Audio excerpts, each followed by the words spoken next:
What's going on? You're in the Beat Sessions. I'm your host, Mitchell Weary. Let's have a look at the new record from Twin Atlantic entitled Transparency, and they released that on January 7th. This is studio album number 6 for the band and follows 2020's Power.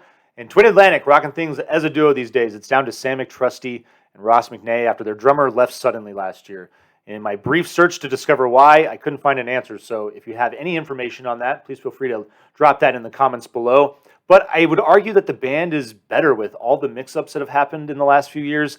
And working on this album remotely, McTrusty teams up with producer Jackknife Lee, and they make a bunch of songs that really don't sound as contrived and as forced as a lot of people felt that Power did. These songs have this sense of freedom, this sense of just, writing in the moment, and I really appreciate it about this record. It made it very refreshing and fun to listen to. I love the music on this record.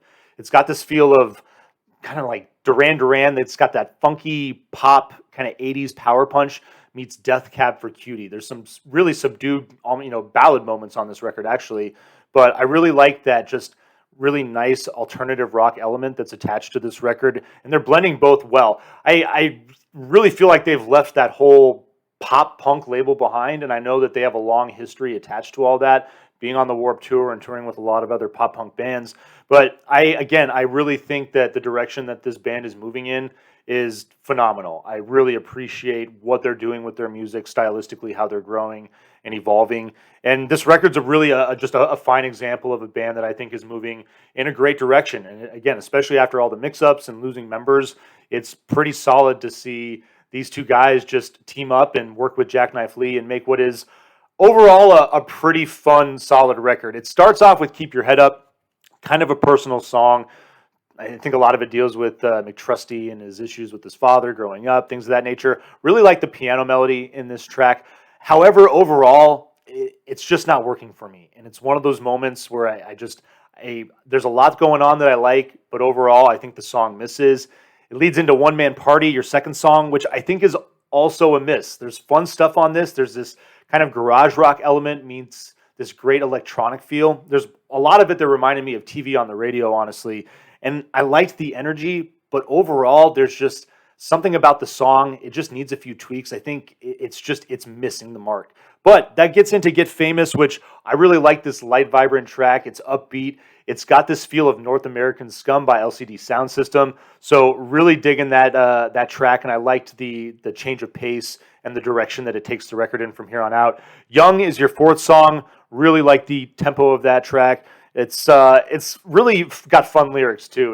It's about being that friend that is bitter about watching all of his other friends grow up and get married and have families and do all that stuff, and this particular friend just wants to keep partying, and it's a fun sentiment. I like the angle that McTrusty takes as far as writing the song, sympathizing with that person that just wants to keep living the glory days, and it's kind of funny. Your fifth song, Haunt, pulls back the pace a little bit. Definitely one of those more mellow, subdued moments that's kind of very different from anything that they've done before. Dance Like Your Mother, again, another one of those songs where there's just something about this particular track. I like how groovy it is. There's just something about it that's missing the mark, and I'm not crazy about the song.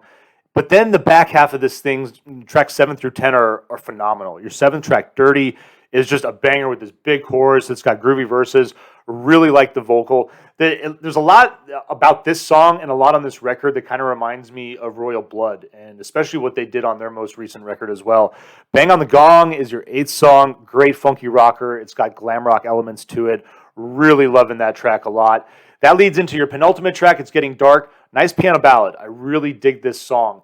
It does feel out of place, though, in between Bang on the Gong and Instigator, almost to a degree where it's jarring. But again, I think part of what makes this work is just that freedom that's attached to not necessarily trying too hard to make this, big, epic, pop studio record. So, this track, it's kind of got interesting placement, but it's a great track. And I don't think it in any way is a detriment to the record. I'll leave it up to you. Talk about it in the comments. Let me see what you think about the placement of this track, because it is kind of unusual, but again, good song. And it leads into Instigator, which picks up the pace, funky bass. Really like the way that it closes out the record. Overall, I like this album, but at 10 songs, 33 minutes, you got to be 10 for 10 for me to spend the money on the vinyl, and 7 out of 10 just isn't good enough. And so I'm going to have to sadly pass on the vinyl on this project. However, I would encourage you all to listen to it because I think there's a lot of great music on this album. And especially if you are a fan, I think you'll appreciate the way that this band is maturing and growing and trying new things stylistically. I think there's a lot of freedom attached to this record and it made it fun to listen to. So hope you find this review helpful. Please like this video, share it, subscribe to the channel, do all the things to help me blow this project up, and stay tuned throughout the week for more album reviews. We'll see you next time on the Beat Sessions.